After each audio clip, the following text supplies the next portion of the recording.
When you talk about your recovery, it is programs from different perspectives. Now, I'm going to take you back. I'm going to take you back to 2016. And at that time, I was working with the Ohio Reformatory for Women. And we had a 7 o'clock alternative recovery solutions class. And the recovery guidepost talked about topics. And the second topic was refusing reservations. We began welcoming everyone to their recovery success journey and alternative recovery solutions. And we had this quote, right? And the quote said, "When we die for addiction or stand for recovery." When we die for addiction or stand for recovery. That helps so many people cope with addiction while going through the process of being incarcerated, helping to heal themselves 1 second at a time. And I learned so much from the research and pulling topics together where I had to keep my emotions in check. And I had to go and read books and go through books and find topics that helped heal. And so refusing reservations is just like going to a hotel. If you get a 5-star hotel, you make a reservation, you don't show up, you're going to pay for that room. And it's the same thing as being in a barren land. Okay, if you make reservations to show up there, you're going to pay the price. Even if it's just to be in a area that is uncomfortable. A barren land in the summer or a cold outdoors in the winter. It's the choice. So when you read the statement, survivors work on recovery while addicts work on addiction, I want you to think to yourself what immediately comes to mind. When you read the statement, survivors work on recovery while addicts work on addiction, what immediately comes to mind? Write a few sentences to reflect on this as you grow within the worksheet. This is an area that is going to take time.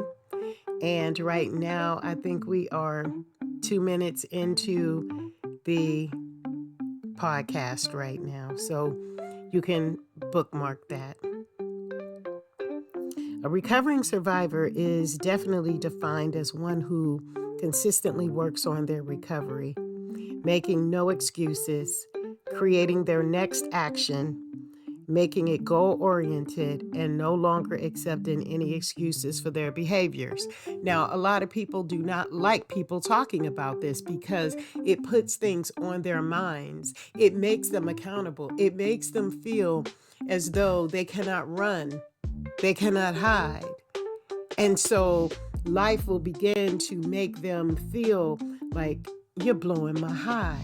You're blowing my high, you know? So in this coping skill number 2, I want you to understand that everything that a recovering survivor must be aligned with, it must be understood that their actions and their solutions are driven with a purpose. And tonight we set the precedent for active addiction or successful recovery. We could call it what we want. We could label it what we want. We can pretend that the word doesn't exist. But if you are genuinely real, you're going to be discussing this. And tonight you set the precedent for your active addiction or your successful recovery.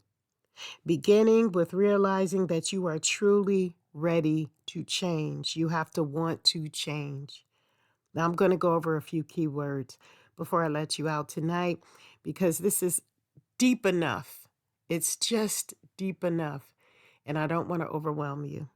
So I want you to look at these keywords: cope, survive, try, options and alternatives, persistence, goal setting, and your new world. Thank you so much. This was a beautiful call. I thank you for all of the stories that have been shared. I thank you for all the questions and all of the ideas that you have put forth regarding your recovery and being real and authentic and true to yourself. That is the key that's going to keep you on your path. Now, there's a lot of stuff going on in the world that can distract you, from politicians to martial law to, what's going on in this country or that country, but everybody else is going to be doing what they do.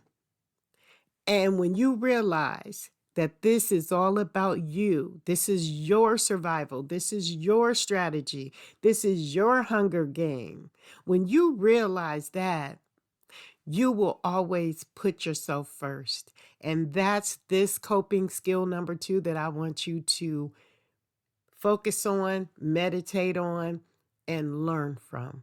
And with that, we'll see you next time.